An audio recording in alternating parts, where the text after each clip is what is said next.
professor, but she's going to talk about self-regulation development and the impact of music education. Thank you all for coming. Yes, thank you.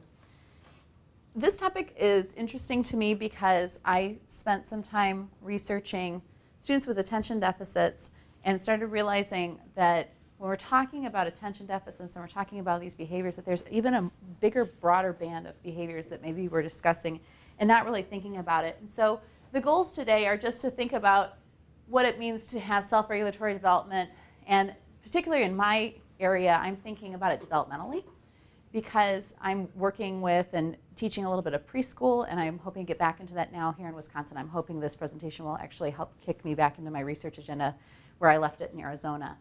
Because I think that there's an impact that music education has, and a lot of times we talk about these students, and music students tend to be the smart ones, right? We've heard that phrase probably at some point, music makes you smarter. And I think that maybe that this comes into play. Self-regulation may come into play as far as music makes you smarter, or what is perceived as maybe intelligence.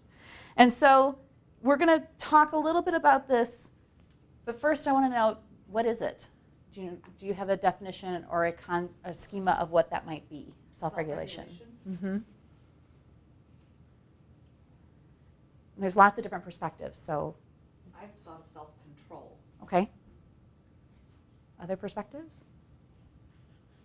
Maybe not taking on too much, Okay. and learning, Okay. processing information. Okay. Organizing yourself and having some kind of a routine or process about doing things. So I'm going to do what I do, and you don't have to sing along, but I want you to picture this in a classroom of 4 or 5-year-olds, right? You put your right arm in, you put your right arm out, you put your right arm in and you shake it all about. You do the hokey pokey and you turn yourself around. That's what it's all about. Done that dance before? At weddings, you know? we do a lot of this thing. I want you to think about this, though, in the context of young children. How much planning is involved in doing the motions? Just doing the motions, planning spatially. When am I moving my arm? Where am I putting it? How am I moving it back so I don't smack my friends next to me, because we are, of course, always thinking about controlling the classroom. How am I going to turn myself around so I don't bump other people, so I don't fall over, so I keep my balance? All of these things that come into play when you're thinking about what we do normally in music ed, which is teaching children to be musical. And in teaching them to be musical, we attack it in a lot of different ways. And so with the song example, you would need to think about how that might come into play organizationally in the mind. Because for 4-year-olds to do that, and they do, that's a huge amount of processing that's happening and thinking about how to organize that. So there's lots of different definitions as far as what self-regulation is, and I'm going to forget to click this thing because I have it in front of me too.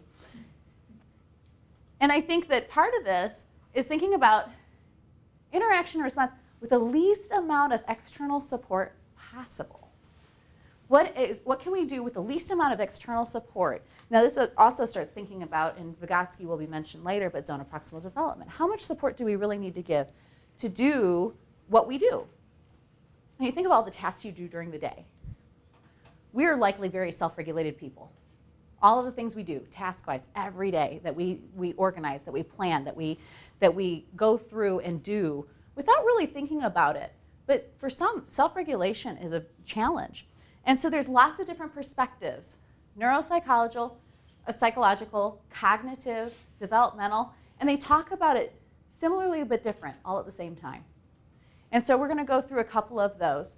But for my processing, this Zimmerman example makes a lot of sense to me, where we're thinking about learners transforming their mental abilities and into tasks. How do we have them break all of the very abstract concepts that we do into tasks?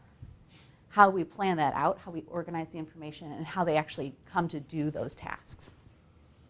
And if you have questions or anything, feel free to stop me. I do teach a class at 1, so I'll be running across the river at 10 till. So I'll be the streak running.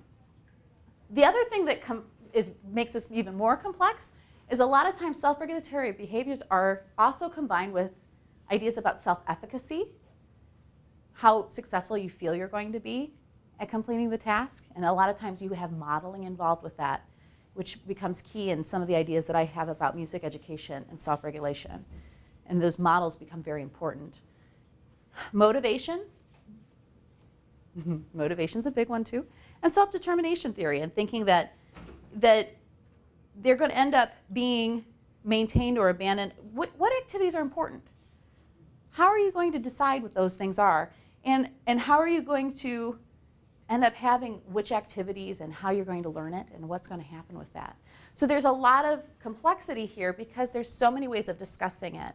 And so I'm just going to blast through a few of them right now because this one in particular gets discussed in attention deficits because typically people with attention deficits have smaller prefrontal cortexes than adults that do not, typically. And so we have a lot of possibilities in thinking about, well, why? Because there are studies that say that you can grow out of attention deficits and that they end up having brain structures that are similar to people who have never been diagnosed with attention deficits. But why? We haven't gotten to the why yet. And I don't know if this will be part of it or not. But you can see that there's 3 parts. And so the dorsolateral prefrontal cortex is talking about planning and problem-solving functions. The orbifrontal, it actually connects with the limbic system, monitors rewards, and thinking about rewards and punishments, and getting appraisals of situations. And then the medial prefrontal cortex, that one is with motivational attention functions. And so you start thinking about, okay, so what am I attending to? Students with attention deficits frequently say that it's like having somebody talking at you constantly, not having a secretary to take notes on what's important. You're just taking everything. And so that was one of the things that I found interesting about this, is that when I was connecting this with my research and thinking about what we do in music education, how are we connecting these skills with students, with what we're doing, to help them with those skills? And I think we do that without doing anything else, just based on what we do. And then Zimmerman again, thinking about where you are, what you're going to do and actually doing it, and then being able to reflect on it and planning the next action. This cylindrical process is going to keep coming back as well, because we always end up having that reinforcement of thinking, we did that well, we did this not as well, what could we do next? That is key in self-regulation and self-regulatory behavior. If you're thinking this way, though, in psychoanalytic, you might be thinking about the ability to cope with the environment and feeling competent in the environment you're in. Sounds a little bit like self-efficacy. Feeling confident, feeling like I can be successful, feeling like I can be okay, but coping with the environment that you're in and feeling accepted. That's another perspective.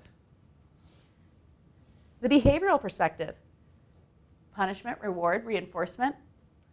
What happened? Did I like that? Am I going to do it again? Information processing. Using the mind and feedback from the environment to organize information and hopefully, potentially making appropriate and effective decisions. And I don't know if you're thinking along the same lines that I am, you're thinking, for me, it's thinking about how do we get students then to start making those appropriate decisions, and what do we reinforce, and what are we getting them to do, and how are we doing that in the classroom? In music education, we actually, I think, promote that very well, just by the structure of the classes that we give, the amount of planning we expect them to do with their bodies, with their sound, with their minds. And we do that just through our elements of music. You know, where's that melody going? How would you move to that? What kinds of things would you plan ahead for? Where do you think it's going to go? What could happen here? And children typically have an answer for that, which I think is really interesting, even if they have to think about it. Or maybe it's not quite accurate yet, but they have an idea. So, if you're thinking developmentally, Piaget's stages of development and learned behaviors becoming operations. You know what I mean when I say the word schema? Piaget's operations are the schemas that you build, and so he has those patterns of behavior. How do we get students to build good habits of mind? Good patterns of behavior? And I think this falls very tightly into self-regulatory understanding and thinking about how we understand the world, how we conceptualize it, and then how we act effectively. What kinds of things happen in our minds that allow us to do those things? And Vygotsky, that zone of proximal development, how much can we do without the assistance of others? Good modeling becomes key, especially when we're starting to think about further in the developmental process. And so this is one of the few that I found that actually talked a little bit about, we've got these behaviors that we do. We have these things. We're self-regulated individuals. We plan, we organize, we're getting these tasks done. We know where we need to go next. We're giving ourselves feedback. We go through and we're doing the next task. But how do we actually teach that? How does that actually develop in us as humans, that we can do those things effectively? And we know when we see people who can't, right? We end up having this idea of, well, there's got to be a way to figure out how those behaviors come into being. And this is one of the few, COP is one of the few that actually talks a little bit about thinking when this starts happening and how this starts happening with children. And so you think about watching a child. And have you ever seen, because we did talk a little bit about Vygotsky, and you saw the thing with language, where children will start self-monitoring themselves after they've been told no, and sometimes young children will look at something and know they're not supposed to touch it, and they'll even say out loud, no. That's the beginning of that developmental process, and they're calling that compliance. You know I'm not supposed to touch that. I'm going to say no to it because I know I'm not supposed to touch that. And that's how they're interacting with the world and understanding their environment and thinking about what's allowed and what's not. And they will start to do that. And then they start monitoring themselves and wondering, now wait, is that appropriate? Well, that looks a lot like that. Is that appropriate? They start asking those questions of themselves. Am I allowed to touch that too? Why, and why or why not? So eventually, self-regulation in a developmental standpoint would become an adaptation of and that transference of those ideas and generalizing it to other contexts. But we start modeling this quickly. All right, how many of you sang to children when they were little?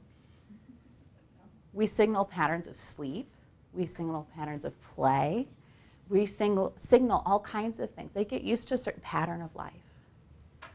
They get used to that environment. They get used to those patterns, and that's a great thing because those patterns help signaling, oh, this is the environment. This is organized. Yep, we're going to do this because it's time to do this. Yep, we're going to do this because it's time to do this. That modeling, the function of caregivers in this is pretty key as well because that's where they start developing that.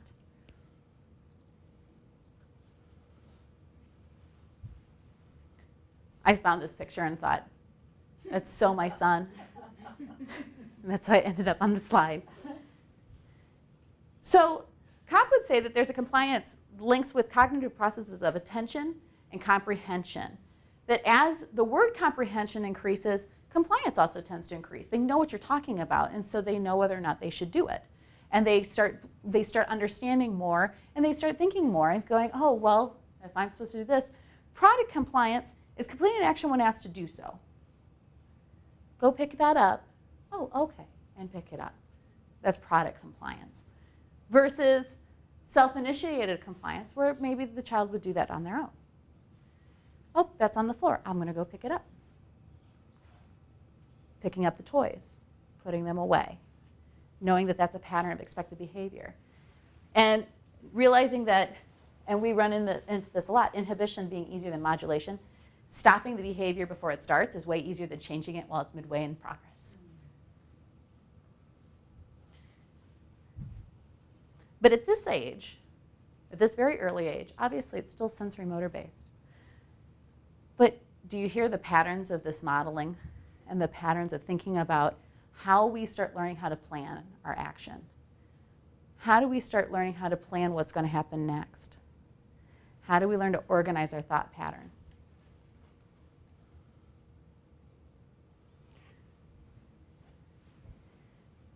The other thing is that social learning theorists take this one step further. Instead of just looking at compliance and behavioral consequences, that there may be some need for motivation and guidance of self-evaluation. How often do we say, why do we need to do that? Especially for children. Why would that be important? How do we teach them to self-actualize and self-think about why? Why would I need to do that? You know? And that it ends up being a thought process of what's being modeled, how we can teach those skills, and then start thinking about self-efficacy of belief of possibility. How do I know that I can do that? Well, I can do that, so you can do that. And whether or not they buy into that. And obviously, self-efficacy has its own constructs, right? Typically, the model needs to be similar to the person who's going to be looking and thinking, well, can I do that? There should be some similar characteristics or some belief that there would be a way that I can achieve that too, and that becomes okay.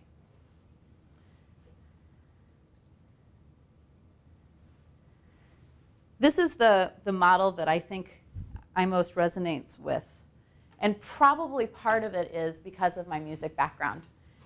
I really think that with both of these articles and both of these ideas, that this idea of seeing it first, observing it first, emulating it, you know, it's not your own yet, but you're doing it. You're making it your own. Ends up becoming and working into more self-control and then eventually self-regulation. Where you're monitoring yourself, you're getting feedback about how you're doing, and then you're planning the next action, right? And for me, in thinking about the music classroom, we do this constantly. Constantly. And especially in preschool music, we do this constantly. And so there's a lot of times where I'll start with something like this. Hello, everybody, yes, indeed, yes, indeed, yes, indeed. Hello, everybody, yes, indeed, yes, indeed, my friends. Pat your shoulders, everybody, yes, indeed. And what I'm doing during this is I'm looking around, and I'm checking their attending skills. And I'm seeing if they're with me, if they're not with me, and they keep on patting, and I switch body parts, and I might say, oh, and now we're going, pat your knees, everybody. And if they haven't joined me yet, they usually do by this point. And if they haven't joined me after that point, some of them will actually be attending but not participating. They're taking it in. They have the audiation stare, typically, something like this. And that's okay. They're usually facing me. They're watching. They're learning. And if there's something going on, then I can say, oh, we're going to be right here. Oh, you're right. You know, and they'll come back with me. And then we'll go and we'll bounce up with our voices and we'll bounce down with our voices. And, whoa, where else could we go? And everybody always has an idea of where else could we go. Oh, we're going to zoom down to our feet, and we'll do something with our voices like, shoo, and we'll zoom down to our feet. And they'll be with, and they start planning out, and they start trying to predict, well, where's she going to go next? What kinds of things? And we have this interaction that comes nonstop that we're not really, they don't know. You don't know that I'm going, oh, well, you're with me, attending skills, all right, excellent. Some of you can even keep beat. Excellent. Therefore, they're having a great time. And they love bouncing up with their voices. But what I'm doing is totally different. I'm thinking about, okay, so what kinds of plans do we have for this? Where are we going to go with our voices next? What kinds of sounds could that make? Are you going to zoom up? Are you going to hop up? Are you going? And they get to start making some decisions, and we can have some feedback that way too. They get to explore it.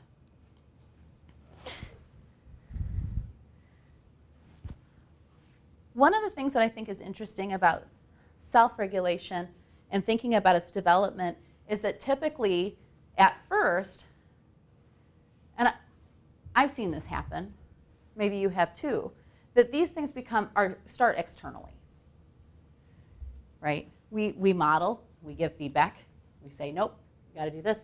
Oh, that's right, okay. And eventually, those voices go internal. So just like that child said, no. Eventually, it'll be thought, there'll be a monologue, but it won't be external. Students with attention deficits, some typical indicators tend to be external versus internal speech, that they're still talking themselves through processes after a certain age of about 5 or 6, where they're still talking it through and needing that verbal confirmation of what's going on and what's happening, instead of having that internal monologue. And I find that to be an interesting connection between these two things. Questions so far? So, I'm going to sing again. I'm going to warn you. Why music education? There's all kinds of parts to self-regulation, and depending on which perspective you're taking on it, you could define it in so many different ways. One of the things I think we do well in music education in particular is sometimes teaching inhibition. So, I had a tiny turtle, his name was Tiny Tim. I put him in the bathtub to see if he could swim. He drank up all the water, he ate up all the soap, and now he's homesick in bed with bubbles in his throat. Bubble, bubble, bubble, bubble, bubble, bubble, bubble. Pop. Now the first time you sing the song with kids, right? And they all want to pop right away. They want to go, how big could this bubble get? Oh my gosh! You know, they're ready to go. But you can really work with inhibition on this song because you can do bubble, bubble, bubble, bubble, bubble, bubble, bubble. And they're all sitting there going. And you'll know because all of a sudden there'll be at least one that'll go, oh.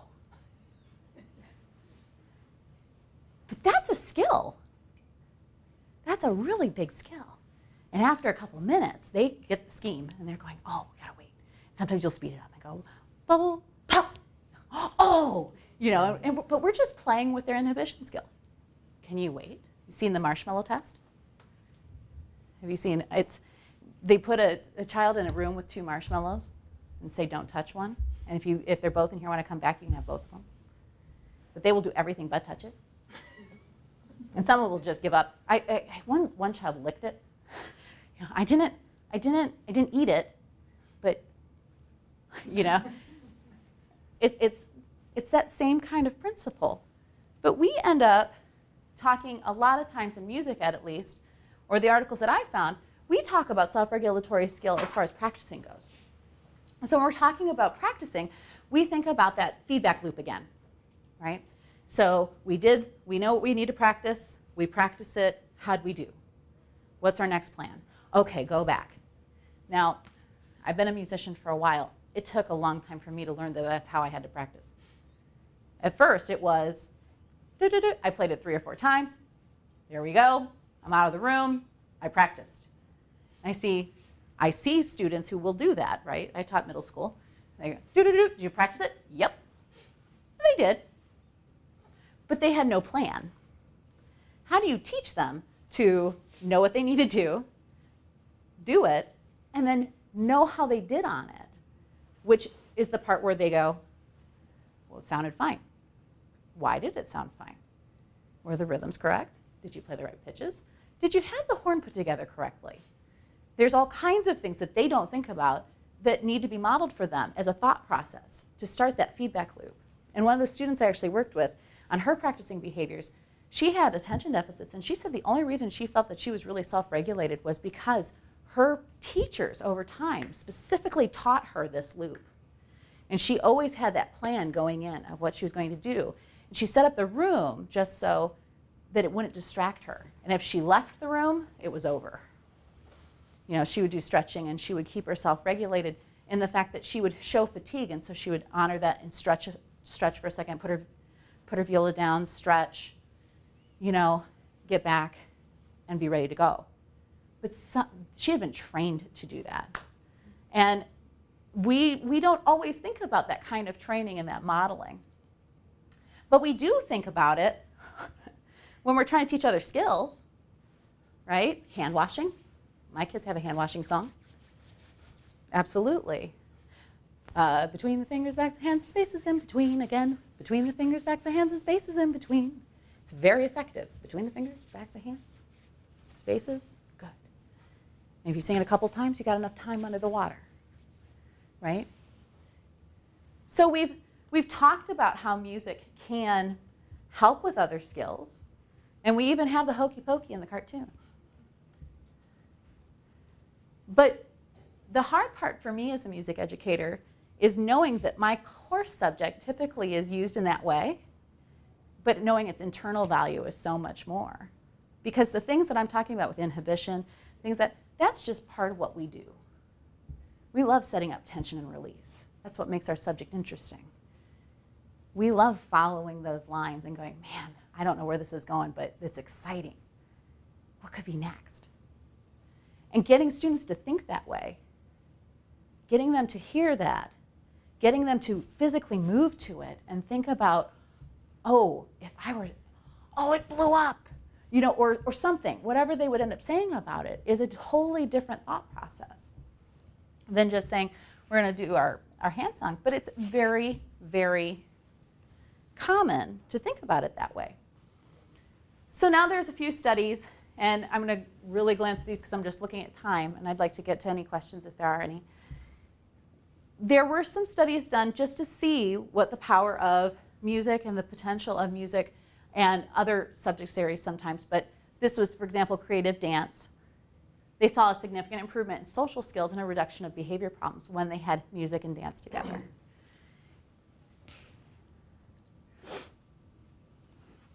In the Hurwitz study and in the Kalmar study, the Kodai method is a very sequential music curriculum, and it's actually used here in Eau Claire, and it's used in Chippewa Falls. And it's a sequencing of ideas and concepts that keeps coming around. And they found that when using this method, they were able to, sorry, I lost my notes. There we are. They were able to see when they were giving lessons using this for 40 minutes of music lessons 5 days a week for 7 months, they found that sequence music training could potentially affect a variety of cognitive developmental areas, just in having music instruction. And I think that's really important, just in having music instruction. And that even though there was no IQ differences, there were significant differences in abstract thinking. One of the tests that they did for abstract thinking was a creative use test. So giving them an object and saying, what could this be used for? And those trained in music could think of a lot more possibilities. So that was one of the ways that they tested abstract thinking. Dalcroze is another one of our practices. And with Dalcroze, a lot of times he's known for movement. But he was actually a professor of solfege at the conservatory and was very well trained and versed in thinking about how people react and show and express music through their bodies. And so when they combined physical education and music instruction, they found a significant difference in motor, auditory, and language domains, rather than just having physical education alone. So they had one group with physical education and one with physical education and music. And they were thinking, wow, maybe we should add more music into this. Maybe there is something to this.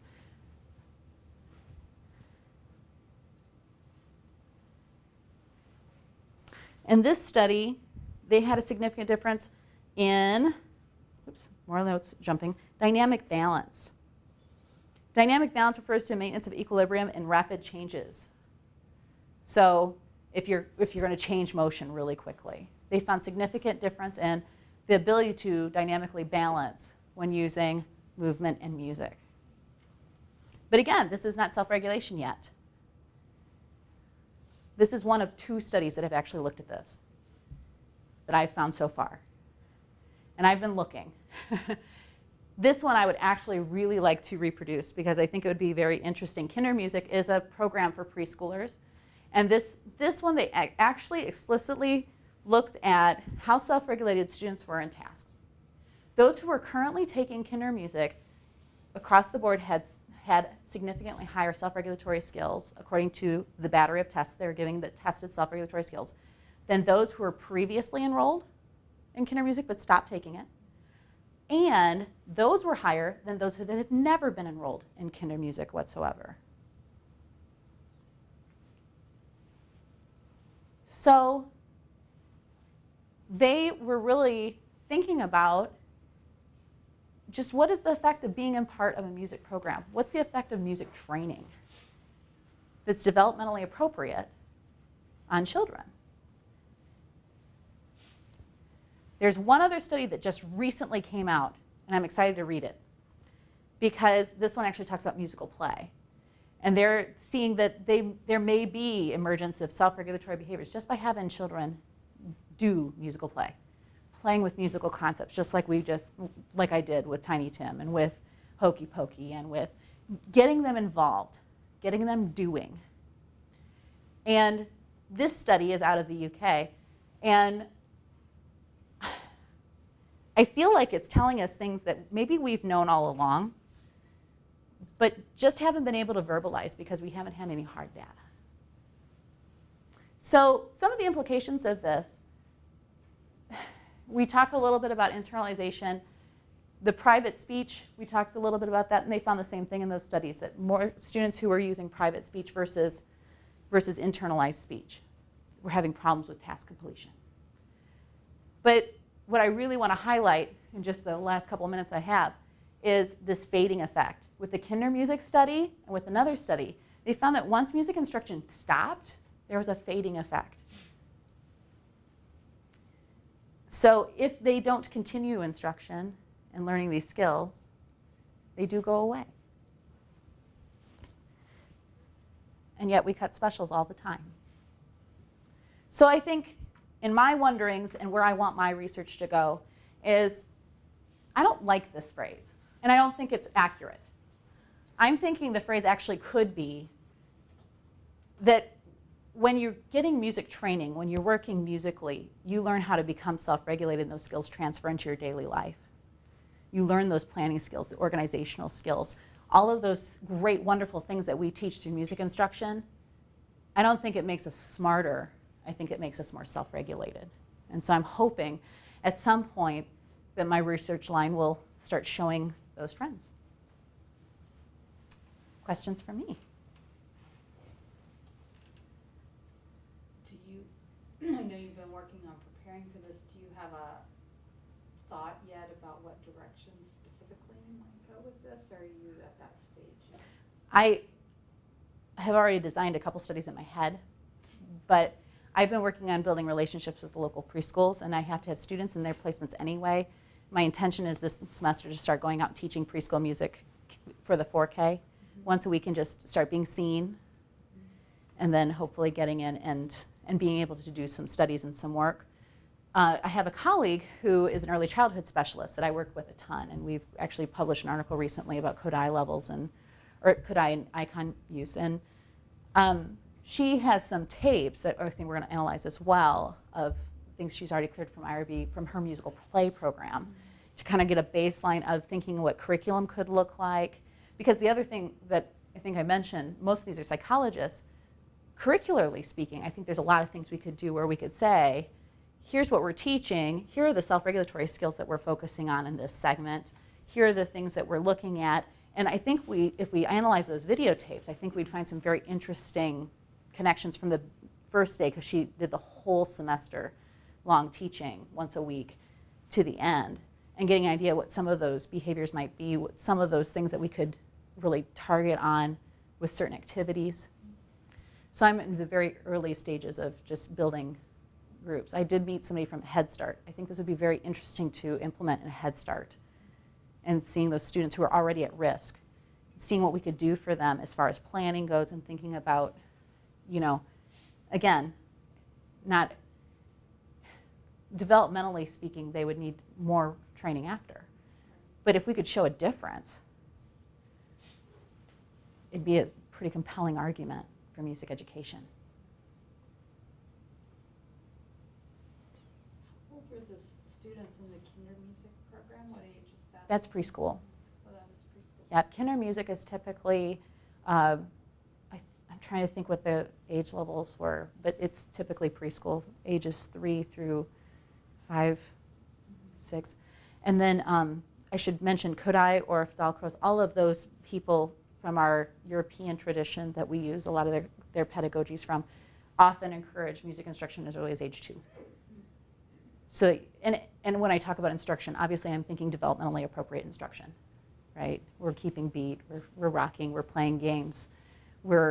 And if you think about all of the activities and the things that you need to do to just play a game functionally with a group of people, that's a huge amount of planning and spatial and, so age-appropriate instruction by age 2. We both work in disability services, Katie and I, and so many of our students are either majoring in music or minoring in it, or they've had music throughout their schooling, or they come here and they're not in music anymore, but they have private lessons. A lot of our students with autism, ADHD, and I feel like without that, some of our students would not be retained here. I would really agree. Do. And I think that, I don't know what came first, if it was education helped them self-regulate, or because we still have to do a lot of these same concepts in our office with them in their transition here, but I just think without it, so many of our students would not manage well. Like a lot of people know Pete Winslow. He was the homecoming royalty, the young man in the wheelchair with no limbs, and plays a trombone. He's in the trombone choir. That's his minor. He wanted to do that when he came here. He had a lot of naysayers, but with Bill Ostrander and Alan Rick and all of them, that is his minor, playing with a prosthesis. And his father is in the St. Paul Symphony, and he was adopted, but still, it always makes me wonder, what came first? Was it a lot of smart parents who said, you've got to keep this up to help you learn some kind of organizational skills or diligence in practicing, or the repetition, or whatever it is, but I think it has helped a lot of our Eau Claire students that are successful here. Well, and unfortunately, if you think about the opportunity gap and the increasing opportunity gap, and I know we were in Sedona, Arizona, where we were teaching, they're thinking about closing the school I was teaching at and then cutting all specials. My research, that's just obscene. In my area, that's obscene. But thinking what I know about what we teach and how we teach it, because children will come and play in my room, and we have a great time for 30 minutes, and they're learning all kinds of concepts they don't even understand yet, but they will. They will, because I'm going to make it explicit to them. I'm going to intentionally create that environment for them that they feel safe, that they can do those kinds of things. But without that option at all, and so I thought Head Start would be really amazing, because those kids might not have those options otherwise. There's just a lot of times where I think about what we do is so important, and yet that's the first thing on the chopping block. Quickly. I was just going to ask a really broad question you probably don't have time for, but to what extent do you find that research in music therapy crosses into this area? Because so much of what you're talking about seems to be connected to cognitive discussion, and music therapy is more goal-oriented about helping people through medical scenarios or situations, like recovering speech centers and things like that. But is there actually a real crossover there that's useful for you, or is it really quite different from what you're doing? It's very useful, and when I was in Tucson, I was actually in pretty immediate contact with the senior research consultant from American Music Therapy Association, and we talked a great deal about the inlines between my area of research, and she was very interested in the fact that I was doing this kind of research. And I think it would be very interesting to see those crossroads. It's just that there's not a lot of studies done yet.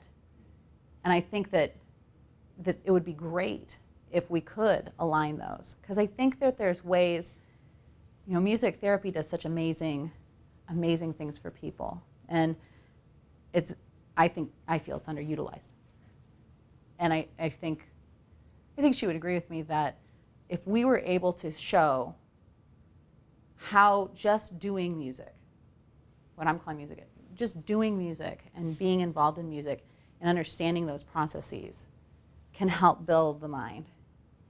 Because we know it does. We know the effects of music on the mind. That there would be fantastic expansions from both music education and music therapy. And I don't think that there's a separation between the two as far as contents go. Does that answer your question? Yeah, and so you think that if you could create the evidence that you're talking about, Mhm. you could obviously sway, school, county boards and things like that to retain, invest in musical programs and stuff. What do you characterize then as the nature of the problem now? Is it just a complete lack of understanding about what it does, or is there just some sort of another resistance to it that, is there another, in other words, is there another way you could simultaneously go after that end goal, that outcome, beyond waiting for this evidence to go together? I don't know. It's hard, yeah. And I think personally, and this is just me, so I mean, there's no hard book on this or anything. The way music was introduced into the schools after World War II, when everybody needed jobs and came back and they started bands and they started these big music programs, and it ended up being considered a frill, and it was something everybody did. And so you had these great programs, and it was a hobby, and something that would keep your kids. Buy a horn instead of there's a great cartoon, there's a safe, I can picture it, I can't remember the exact phrase on it. Buy a horn instead of whatever, it keeps your kids out of trouble, kinds of things. Pool cue or something. Exactly, yeah. And so you think about the way that music education was actually introduced into the schools was, well, now we got all this free time because we got these machines that'll do the work for us. We got to have hobbies. We got to have things to do. So it's an outmoded sort of habitual take on things as opposed to like really revisiting it and thinking about how it can be integrated. I feel that that's part of it. I mean, if you think about how all of these programs are, and now people aren't doing that the same way because we have so many other outlets. Sure. And when I teach game songs to children, they don't know any of them. It's not like, oh, I've heard that one before. They know none of them. We play Tisket a Tasket, and it's mind-shattering. Oh my gosh, if we get to, okay, so when he gets to put that, they've never done things like that before. So I think that part of it too is that as the culture continues to evolve in this technology age, that reintroducing the fact that this stuff wasn't just because of, yes, it was song games and it was things, but what it did for us cognitively is very real. Yeah, and I find that even with our students in the major, like undergraduates that come here, they think about music as paradigmatically as performance only. Right. That's what our culture really celebrates music as. Right. It's on stage only, and it's entertainment only, and Right. that's it. And so I think it's very hard to get around that or show people that there actually is this other side. There are all these other sides to it: history, composition. Whatever. Oh, yeah. And that most people, 80% of what they think is really, and without even realizing they think it, is performance. And so how do you Right. undermine that? And so I'd imagine that administrators and people making decisions in the upper levels about what the curriculum should be are certainly a victim of that outlook. Well, and when I was taking my administration courses, because I almost became an administrator, the first budget line was, well, it's too expensive. We're going to cut it. Because we'd have those discussions in our coursework. And admittedly, I'm sitting around the table going, how could you say that? Well, it's just too expensive. I don't care. What are we doing? But that was just a common, nope, sorry, too much. And that's where they are right now in Arizona as well. Sorry, it costs too much. We can't afford that. But in my head, we can't afford not to do it because our children are now getting to the point where they're losing these skills. They're losing them quickly, and they're not getting the motor skills that they used to get because they're not moving the same way. They're not getting that coordination that we teach and that we do that's just implicit in what we do. And so I feel like we are kind of going, we need to come from both sides, but at the same time, there's a schema associated with our subject. And when even to this day, I say, I teach music, or I'm a music educator, and they go, well, what do you play? Right. Who cares? And that question always comes up. Yeah, and I teach kids, and I tell them, well, actually, I don't do a lot of playing personally too much anymore. Boy, do I sing a lot, and boy, do I play with, this is what I do. But musically, they go, oh, that's interesting. They don't know how to react to that. But musically, I would say I'm teaching a lot of ways to be musical to my students because you have appreciation and you have, oh, this piece is so interesting to get into the story of the piece and the background, and they think about, oh man, and when this was written. And that's not musical here, Yeah, I mean, there are many ways to be a musician. right? There's performance, that's one part. And it's But then there's writing this music, part. there's analyzing Yeah. it, there's writing about its history, there's all these ways to be a musician, but most people, even my own father, I remember I was at the dinner one time with them, and, you know, he understands, I'm a music historian, I teach music history here, and trying to explain what that is or what musicology is to people is oftentimes interesting. But Mhm. even my own family, my parents, you know, they followed my degree work, and we were at the dinner one time, and my dad said, you know, we were just talking about these sorts of issues, about the curriculum and choices made in the department or whatever, and he stopped me in mid-sentence at one point. He said, "Brian, I love you, but he's like, you're not a musician." My own dad. And Yeah. I was like, we have to to talk. That definition. He actually went to the dictionary, and I was supported, but of course, the dictionary is not going to help you. So. Thanks, Dean Lyman. All right, I got to go teach Yeah. another class because elementary So methods. much, Laura. That was great. Thank you.